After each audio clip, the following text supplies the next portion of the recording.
Salut tout le monde, j'espère que vous allez bien. Donc aujourd'hui, nouvelle vidéo zapping. On retourne sur X sans regarder encore énormément de séquences. Comme d'habitude, on ne perd pas de temps. Petit like pour la force, petit commentaire pour le référencement. Et pour ceux qui sont sur téléphone et bien sûr qui sont gentils, merci de booster la vidéo. Allez, on enchaîne avec la première news qui nous vient de Serfia. Ça parle d'une journaliste de France Info, Émilie Tran Nguyen, a été placée en garde à vue après une transaction de cocaïne à Paris. Elle aurait été virée par sa direction. Du coup, ça nous dit quoi dans les commentaires? Georges qui nous dit « Les gauchistes qui donnent des leçons, mais qui sont les premiers à profiter du système, impunité, laxisme, privilège rouge, etc. etc. Bande de connards, vous êtes les pires personnes au monde, vous méritez d'être fortement punis. » Ben lui, il avait des choses à dire, hein. Nous souhaitons connaître les noms des personnes de France Télé avec lesquelles elle devait partager ce moment festif. Oh punaise, elle, moi aussi je lui donnais le bon Dieu sans confession. Et du coup, il y a une petite séquence qui ressort de la journaliste, c'est de Destination Télé, c'est marqué effectivement, on se demande pourquoi les Français ont besoin de consommer de la cocaïne, une pratique qui est pourtant illégale. Effectivement, on se demande pourquoi est-ce que les Français toujours ont besoin de consommer. Il y a de plus en plus de Français qui s'adonnent à cette pratique qui est pourtant dangereuse pour la santé et illégale. Mais oui. Et du coup, dans les commentaires, il continue en disant « On comprend mieux pourquoi toutes ces émissions de France TV en société, c'est ce soir, c'est politique, en charge contre les politiques de droite face au narcotrafic. »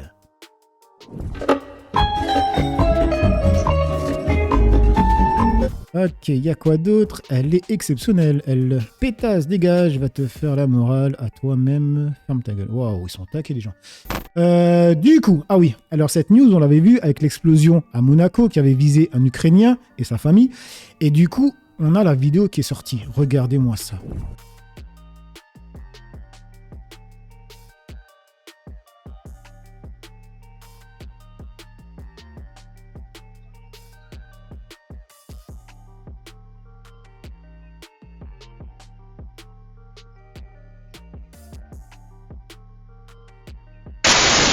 Faut savoir que la femme, elle a perdu ses deux jambes.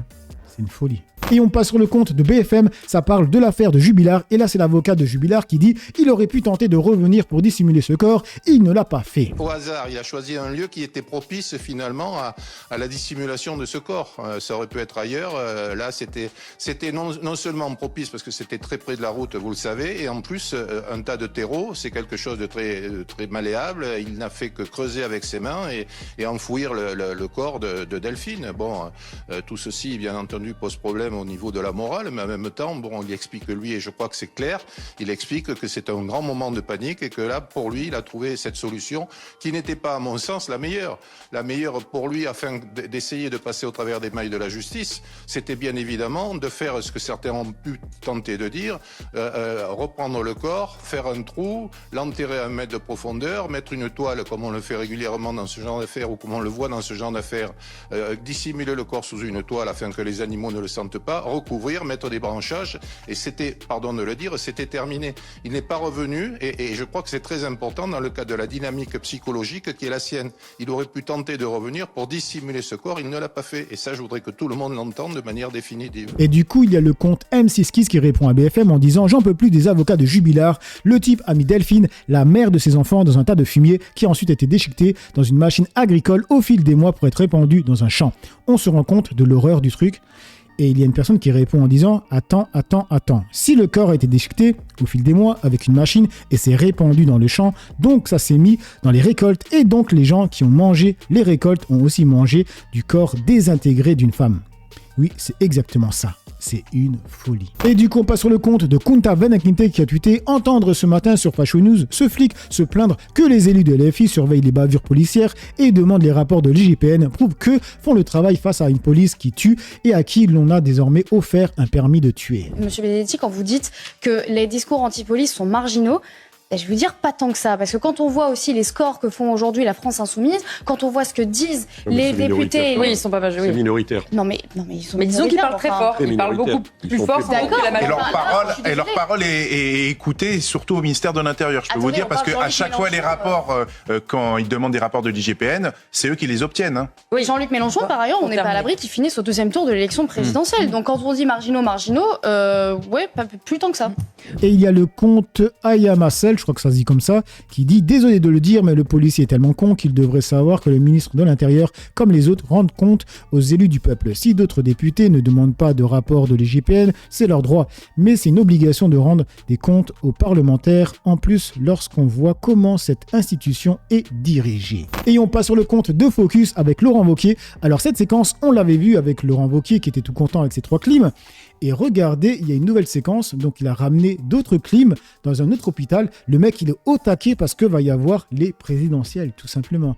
Donc c'est marqué info, climatiseur mobile, Laurent Wauquiez équipe, un nouvel hôpital. C'est un budget d'à peu près 400 000 €. Normalement, la région n'a aucune compétence en la matière. Bon, là, vous le voyez à ce thermomètre, on est dans notre salle d'attente des urgences et on est à plus de 30 degrés. C'est juste pas acceptable. On a donc décidé avec la région de pouvoir équiper nos hôpitaux, les centres hospitaliers de notre région, en climatiseurs. Bon, j'étais hier à Vienne, on le fait aujourd'hui à notre centre hospitalier Milroux, mais notre objectif, c'est pas d'agir dans l'urgence, c'est aussi de pouvoir le faire sur la durée. Et donc, l'enjeu pour nous, c'est de pouvoir climatiser et rafraîchir, par exemple, l'ensemble de notre centre hospitalier Milroux. C'est un budget à peu près de 400 000 €. Normalement, la région a aucune compétence en la matière, mais on a décidé d'intervenir parce qu'on peut pas laisser nos soignants et nos patients dans cette situation. On laisse dire un petit mot pour nos urgences et notre SAMU. Je pense que c'est une très bonne nouvelle si on peut arriver à avoir effectivement la totalité de l'hôpital assez rapidement et dans un délai d'1 ou 2 ans. Les urgences, c'est une chose. Là, nous, on va pouvoir enfin améliorer nos conditions d'accueil de nos patients. Donc, c'est une excellente nouvelle. Donc, en 2 temps, 1, d'abord agir sur nos urgences avec des climatiseurs mobiles et 2, mettre en place ces travaux d'ensemble avec toute l'équipe pour pouvoir rafraîchir et climatiser l'ensemble de notre hôpital. Voilà. Les politiciens, c'est vraiment des ratons.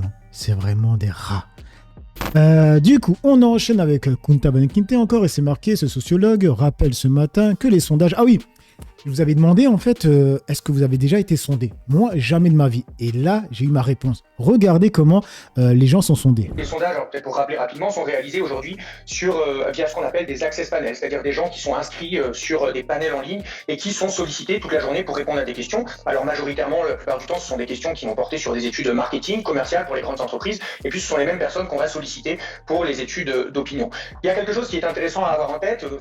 C'est toujours les mêmes personnes. Ça ne représente même pas les Français en vrai de vrai.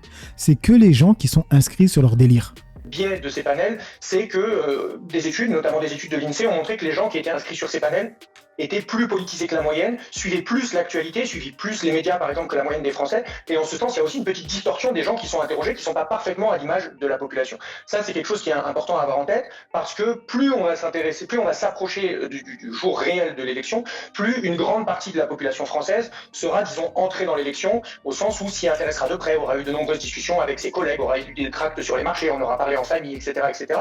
Mais aujourd'hui, vous êtes à plus de 8 mois, 1 an de l'élection, en réalité une grande partie de la population n'est pas encore entré dans ces considérations. Et il est important de rappeler, dans la manière dont on construit les sondages, que les sondeurs demandent aux gens pour qui allez-vous voter, mais ils demandent aussi une certitude de choix. C'est-à-dire qu'ils leur disent, la question n'est pas d'ailleurs dans plusieurs mois pour qui allez-vous voter, mais si l'élection avait lieu dimanche prochain, pour qui voteriez-vous? Et il y a une autre question qui est sur une échelle, par exemple, de 0 à 10, êtes-vous sûr d'aller voter? Et les sondeurs, quand ils réalisent leurs chiffres, ne vont sélectionner, ne vont retenir que les gens qui sont très certains d'aller voter. Et plus on est loin d'une élection, comme c'est le cas aujourd'hui par exemple, plus la proportion de gens qui est très certaine d'aller voter est faible par rapport à ce qu'elle sera réellement. Qui commande les sondages?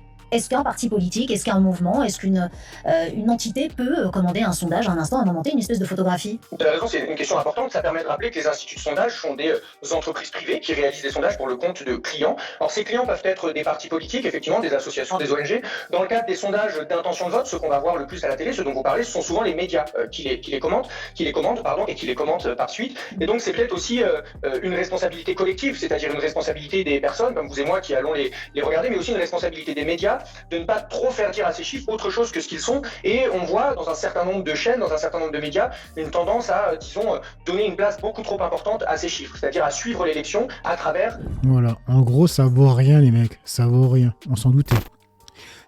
On passe sur Esteban. Alors cette séquence, je vous l'avais montré avec Vincent Lapierre qui avait interviewé ce mec en pensant que c'était un Français pur souche. Et du coup, le mec a réagi. Depuis, il s'appelle Wassim. Regardez. J'ai été interviewé la semaine dernière par un reporter d'extrême droite, Vincent Lapierre. Et il y a beaucoup de choses à démêler. Le sujet de base, c'était la condamnation de Marine Le Pen, qui, on le rappelle, a été jugée coupable pour détournement de fonds publics. Et ça n'a pas l'air de choquer les électeurs du RN tant qu'elle vient sauver la France des méchants arabes et noirs qui volent le pays. Le mec, c'est un reporter politique, docteur en économie. Il a fait une thèse. Il est suivi sur YouTube par plus de 650 000 personnes. c'est plus que la ville de Lyon. Il a une maman colombienne, donc il est issu de l'immigration, mais pour lui, il réduit la notion d'immigration et d'origine à un nuancier de couleur de peau. Ah si, je te jure, regarde. Ce qui est très étonnant, c'est que les gens issus de l'immigration sont plutôt pour Marine Le Pen, des gens comme toi, français, qui sont plutôt contre. C'est quoi les gens comme moi, du coup? Les blancs. Sauf que bien évidemment, il est pas tombé sur la caricature qui se fait des immigrés, quoi. Faut, tu vois. Je suis pas, tu vois. Donc bon, quand je lui ai expliqué que j'étais issu de l'immigration, que mes deux parents étaient syriens, que dans sa tête c'était erreur 404. Vous pourrez remarquer que Vincent, dans toutes ses vidéos, c'est un adepte de... Il me semble que les gens disent que... Mais en réalité, il peut jamais t'affirmer, il ne peut jamais te citer de source. Alors quand je lui demande des chiffres sur l'AME, quand je lui demande des sources sur d'autres choses, c'est le vide intersidéral. Bah t'as beaucoup de gens qui viennent en France dans l'illégalité. De là combien? Précisément. C'est quoi, combien pourcentage? On sait pas, justement, c'est tout le problème. Alors Vincent, sache qu'on ne travaille jamais avec des impressions, on travaille avec des faits. Parce que dans ce cas-là, soit c'est du mauvais journalisme, ou au pire du pire, c'est de la manipulation. J'ai remarqué un truc aussi, c'est qu'il adore confondre colonisation et immigration. Alors oui, je suis d'accord, ça se finit pareil. Mais il y a plein de mots qui se finissent pareil, qui sont pas la même chose, hein. Parce qu'en tenant ce discours-là, en fait, il essaye de faire croire que les immigrés colonisent la France. Pour rappel, quand même, la colonisation, c'est quand un État riche et puissant débarque dans un autre pays avec son armée, ses fonctionnaires, détruit les institutions locales, vole les ressources locaux et impose ses propres lois par la force. Un immigré, c'est quelqu'un qui quitte son pays, souvent la peur au ventre et la misère aux trousses. Et quand il arrive ici, s'il arrive vivant, déjà, il doit vivre un nouveau parcours du combattant. Les obstacles sont administratifs, sociétaux, et contrairement à ce que l'extrême droite veut faire croire, on est un des pays qui accueille le moins en Europe. Et c'est pas moi qui le dis. Au final, qu'est-ce qu'on doit retenir de cet échange? Parce que moi, j'ai été un petit peu naïf, peut-être en croyant qu'on aurait pu avoir une discussion saine. Moi, dans la vie, je suis monteur vidéaste. Et c'est vrai que quand j'ai regardé la vidéo, je me suis dit quand même, Vincent Lapierre, il a un monteur qui arrive à faire des montages un peu trop... Il y a trop de cuts. Il y a trop de passages disparus, il y a trop d'arguments disparus. Donc je me dis quand même que ce qui compte pour lui, c'est de nourrir un narratif. Un narratif simpliste basé sur des approximations, des a priori racistes, où l'immigré il doit obligatoirement cocher des cases de la caricature. Sinon c'est pas un immigré, la preuve je suis blanc. Et quand il rencontre quelqu'un qui ne rentre pas dans ces cases... Erreur 404. Bref, ici on n'aime pas la censure, on préfère le journalisme. Et tout ce que fait Vincent, c'est de fabriquer un contenu pour rassurer un public déjà convaincu. Et au final, en vrai, de vrai, c'est ça qu'ils veulent. Détourner le regard des vrais problèmes, des vrais coupables. Ceux qui volent notre argent. Parce que tout ça, c'est une histoire de lutte des classes. C'est une histoire de rapport de force entre ceux qui bossent et ceux qui détiennent les richesses. Mais ça, Vincent n'en parle pas. C'est tellement plus simple de faire monter les uns contre les autres. Diviser pour mieux régner. Encore et toujours. Au final, pour un docteur en économie, ne pas parler de la lutte des classes et préférer parler de la couleur de peau, ce n'est pas une erreur de parcours, c'est un choix politique. Merci à toutes et à tous pour vos retours. 2027, c'est demain. Faisons en sorte de s'entreconnaître et s'aimer pour pouvoir vivre ensemble. Paix sur vous. Du coup, on passe sur le compte de Bref de Presse. Et là, c'est la news de Zinzin. C'est marqué: Flash, un homme de 33 ans a foncé en voiture dans le hall du siège de son bailleur social à Rennes avant d'allumer 6 feux dans le bâtiment, de tenter de se trancher la carotide, puis s'est défenestré. Le trentenaire, qui devait être expulsé de son logement, est mort. La source Ouest France. Là, il y a trop d'infos dans l'info. Premièrement, un homme de 33 ans qui fonce avec sa voiture, qui essaye de mettre 6 feux dans le bâtiment, qui essaye de se trancher la carotide. Ensuite, il se défenestre. Il meurt malheureusement. Il devait être expulsé. C'est triste. Hein. C'est un geste désespéré qui a lancé les printemps arabes. C'est moche. Du coup, on passe sur le compte de Youssef Akira qui a écrit « Les Noirs et les Arabes ». Pascal Blanchard a parfaitement raison. Ce qui gêne le journaliste réactionnaire David Cho, je sais pas comment on prononce, comme beaucoup d'autres hypocrites, ce n'est pas ce qu'il appelle pudiquement l'immigration, ce sont les Noirs et les Arabes. Je prends un exemple, ce qui est écrit par exemple dans l'article du Figaro sur l'ouvrage de Vecchio, qui dit, voilà, à Épinay, à telle époque, en 68, il y a 12% de jeunes issus d'immigration. Aujourd'hui, il y en a 60%. On voit bien qu'il s'est passé quelque chose. Bah oui, mais sauf qu'à l'époque, il n'y a pas de statistiques sur les jeunes, par exemple. Et à Épinay, c'est normal, ce sont des travailleurs sans famille qui viennent. C'est logique qu'il n'y ait pas d'enfants et qu'il n'y ait pas de jeunes. Comparer deux époques avec deux immigrations différentes, ça n'a pas de sens, surtout qu'aujourd'hui, qu'on voit bien que le débat, quand on parle de la question de l'immigration, ou du problème de l'immigration, ou de la situation critique de l'immigration, personne ne parle des Belges, des Polonais, des Italiens. On parle des Noirs et des Arabes, de temps en temps des Turcs, très rarement des Asiatiques. Mais on a tous compris le débat. On a compris le débat parce qu'en fin de compte, ce n'est pas un problème d'immigration. Puisqu'on parle de la deuxième, voire de la troisième, et pour les Antillais, les Guadeloupéens, les Réunionnais, peut-être de la 17e génération. On parle d'un problème de chromie. On parle d'un problème de religion. On parle d'un problème qui ne veut pas dire qu'il n'y en a pas. Mais ce n'est pas un problème d'immigration. En fait, c'est un problème de vivre ensemble. D'ailleurs, c'est pour ça que le titre est intéressant. La notion de côte à côte, c'est qui est qui. Donc c'est bien deux camps déjà. Et la deuxième, petit blanc, n'est pas si inintéressant que ça dans le titre, parce qu'on voit bien de quoi on parle. On parle d'une frontière qui aurait des petits blancs et tous les autres qui ne seraient pas blancs. Et donc, par définition, vous avez une sorte de Rubicon qui ramène jusqu'à l'Empire romain, qui a le droit d'être citoyen et qui n'a pas le droit d'être citoyen. Et on passe sur le compte de Marcel avec Aurore Berger qui tomberait du coup sous le coup de sa propre loi pour contestation de génocide. Il n'y a pas d'automaticité des peines. Par contre, en fait, ce qu'on vient changer, c'est que le magistrat, s'il ne retient pas la peine complémentaire, il va devoir le justifier, il va devoir le motiver. Donc on inverse en fait la logique. Avant, il pouvait le faire, mais il n'avait pas besoin d'expliquer pourquoi ou pas il le retenait. Il y a deux cas. Il y a des cas de contestation de crimes contre l'humanité. Dans notre pays, c'est pas le cas aux États-Unis. Aux États-Unis, je pourrais venir sur votre micro et votre antenne et dire que la Shoah n'a pas existé. Eh bien, en France, on considère qu'on joue pas avec la vérité historique, la vérité des faits. Et donc, quelqu'un qui serait un élu de la République et qui viendrait contester l'existence même d'un crime contre l'humanité, l'existence d'un génocide, le génocide rwandais, le génocide arménien ou la Shoah, eh bien, pourrait avoir une peine complémentaire d'inéligibilité. Et puis, en effet, les cas les plus graves qui suscitent des peines d'emprisonnement pour des atteintes racistes ou antisémites. Parce que je crois qu'il y a une exemplarité. Quand on est un élu de la République, on peut venir à votre micro. Ça veut dire qu'on a accès à la parole publique. Et quand on a accès à la parole publique, ça veut dire qu'on a une responsabilité supplémentaire. Et dans un moment qui a suffisamment de fractures dans notre pays, se dire que des élus joueraient avec ça et viendraient attiser ces fractures-là, attiser ces haines antisémites ou racistes, je pense que ça les disqualifierait aux yeux des Français. Et je pense que ça justifie que la justice dise si oui ou non ils méritent et pourquoi ils ne mériteraient pas, encore une fois, une peine d'inéligibilité. Alors, dans les commentaires, il y a Bill Gage qui nous dit « N'hésite pas à nous montrer le mandat d'arrêt de la CPI pour génocide quand tu auras un moment le crasseux. » Qu'est-ce qu'il a répondu ? Ça va venir dans très peu de temps. Et met un lien. Il n'y a pas d'automaticité. Qu'est-ce qu'il y a d'autre comme commentaire ? Donc, si je comprends bien, ceux qui ont accès au micro n'ont pas le droit d'être nazis. Alors pourquoi ces news existent ? Pourquoi 80% de ceux qui ont le micro sont des sionistes génocidaires ?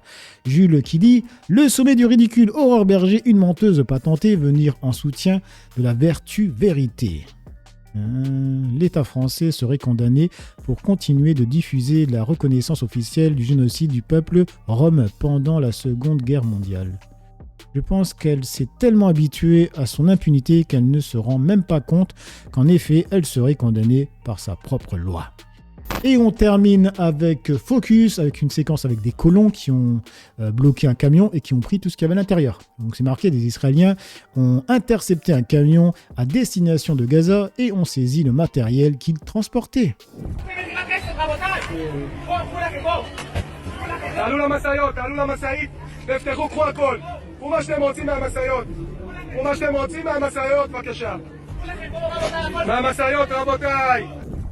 Alors, dans les commentaires, quelle honte, et ça se dit croyant. Non, c'est de la désinformation, c'est le Hamas 100%, ça peut pas être possible sinon. Les animaux honteux, ils ne savent que faire du mal et voler les biens d'autrui. Saisis, plutôt voler, rien d'étonnant. Ils volent leur terre, leur maison, leur olivier, leur récolte, leurs troupeaux, leur eau. On est fatigué de ce peuple criminel, vraiment. Bref, donc voilà les amis pour cette petite vidéo zapping réaction. Dites-moi ce que vous en pensez dans l'espace commentaire, dans la joie et la bonne humeur, sans insulte, comme d'habitude. N'oubliez pas le petit like pour la force, petit commentaire pour le référencement. J'ai assez parlé pour le peu que j'ai parlé, à vous d'écrire. Ciao tout le monde.